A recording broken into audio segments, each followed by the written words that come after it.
Hello friends, आज हम लोग डिस्कस करने वाले हैं एमएसएमईज। एमएसएमईज का फुल फॉर्म क्या होता है? Micro small and medium enterprise. तो micro small and medium enterprise के बाद आज उसका डेफिनेशन हम लोग देख लेंगे। मैन्युफैक्चरिंग सेक्टर में उसका डेफिनेशन क्या होता है और सर्विस सेक्टर में उसका डेफिनेशन क्या होता है।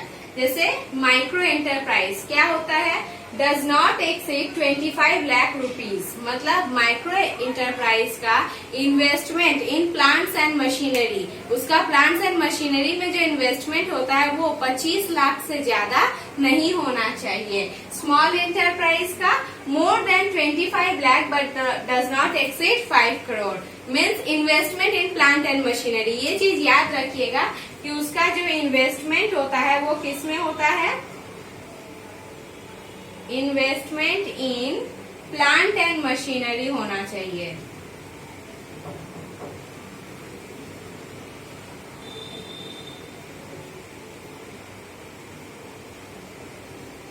मैन्युफैक्चरिंग सेक्टर में यही होता है, investment in plant and machinery. तो माइक्रो एंटरप्राइज का प्लांट एंड मशीनरी में इन्वेस्टमेंट 25 लाख होना चाहिए और स्मॉल एंटरप्राइज का more than 25 lakh but does not exceed 5 crore. Medium enterprise का क्या होता है? More than 5 crore but does not exceed 10 crore.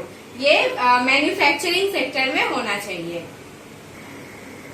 अब हम लोग देख लेते हैं कि micro small and medium enterprise का सर्विस सेक्टर में उसका कितना लगता है। तो सर्विस सेक्टर में क्या होता है? इन्वेस्टमेंट इन इक्विपमेंट्स होना चाहिए।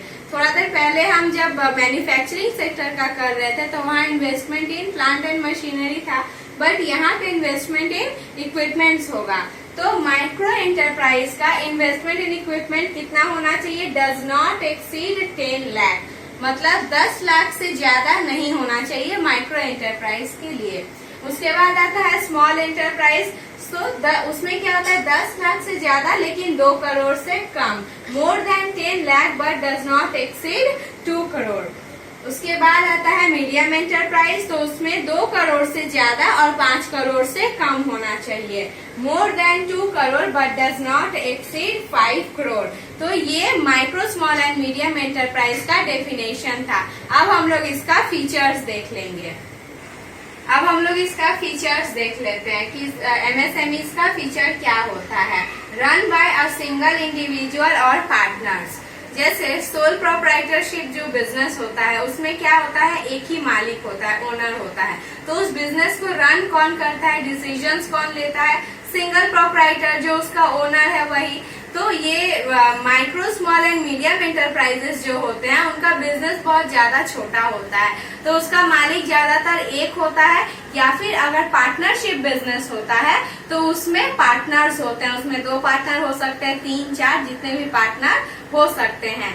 तो लेकिन जो एक्टिव पर्सन होता है, अगर हम पार्टनरशिप बिजनेस की बात करेंगे तो एक्टिव पर्सन मेंबर लेकिन एक ही होगा और जो सारे मेंबर्स होते हैं, पार्टनर्स होते हैं, वो सब स्लीपिंग पार्टनर्स होते हैं।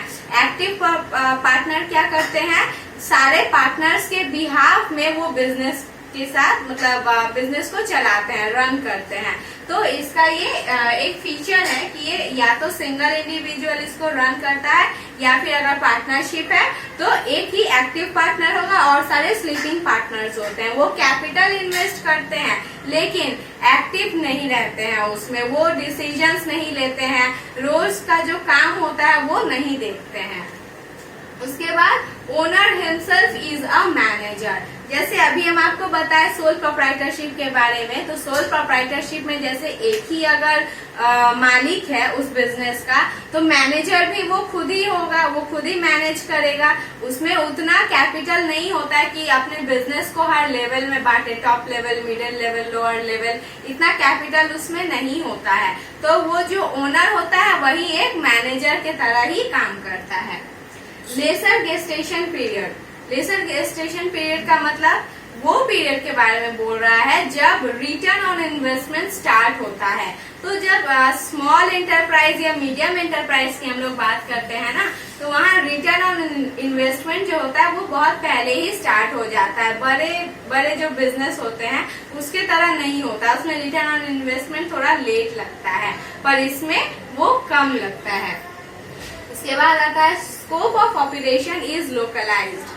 स्कोप ऑफ ऑपरेशन का मतलब जैसे उसका जो काम करता है वो जहाँ पर ज्यादातर ये रूरल एरियाज में ये एंटरप्राइज होते हैं या बैकवर्ड एरियाज में, तो जहाँ रॉ मटेरियल्स उसे ज्यादा से ज्यादा कोई भी बिजनेस जब वो प्लान करता है कि मुझे बिजनेस क्या करना है, तो वो उसी जगह पे बिजनेस करता है जहाँ उसे रॉ मटेरियल सस्ता मिल जाए, लेबर सस्ता मिल जाए। तो उसमें क्या होता है, वो उस एरिया के डिमांड को ही फोकस करता है कि उस एरिया में डिमांड क्या है लोगों का, उस डिमांड के अनुसार वो अपना प्रोडक्शन करता है। तो स्कोप ऑफ ऑपरेशन जो होता है वो लोकलाइज्ड हुआ। उसके बाद आता है यूजेस इंडिजीनियस रिसोर्सेस, मतलब वो जहाँ पे जो बिजनेस कर रहा है वो वहाँ जो रॉ मटेरियल उसे मिल सकता है उसी से वो प्रोडक्शन करता है। वो बाहर से मतलब एक्सपोर्ट नहीं करता है, सॉरी इंपोर्ट नहीं करता है। तो इसका क्या होता है, वो इंडिजिनियस रिसोर्सेस यूज कर रहा है, इससे उसको कॉस्ट कम पड़ता है, लेबर जल्दी मिल जाता है और उसका प्रोडक्शन जो डिमांड रहता है, अगर वो जितना प्रोडक्शन करता है उस हिसाब से उसका सेल भी हो जाता है। उसके बाद है लेबर इंटेंसिव। लेबर इंटेंसिव का मतलब जैसे इसमें लेबर का काम ज्यादा होता है, मतलब मैनुअल वर्क जिसको कहते हैं, मशीन से काम ज्यादा नहीं होता है। जैसे कि यहाँ पे कैपिटल का जो रिक्वायरमेंट होता है वो बहुत ही लो रहता है, मतलब अगर हम लेबर से खटवाएंगे तो उतना हमको कैपिटल इन्वेस्ट नहीं करना पड़ेगा, लेकिन अगर हम बड़े बड़े प्लांट्स एंड मशीनरी इंस्टॉल करवाएंगे तो उसका कॉस्ट जो होता है वो बहुत ज्यादा हो जाता है। तो ये MSMEs क्या होता है, लेबर इंटेंसिव होता है। Thank you. अगर आपको ये वीडियो अच्छा लगे तो इसे लाइक कर दीजिएगा, अपने दोस्तों के साथ शेयर कीजिएगा, और अगर अभी तक भी आप मेरे चैनल को सब्सक्राइब नहीं किया तो प्लीज सब्सक्राइब कर लीजिएगा। Thank you for watching this video.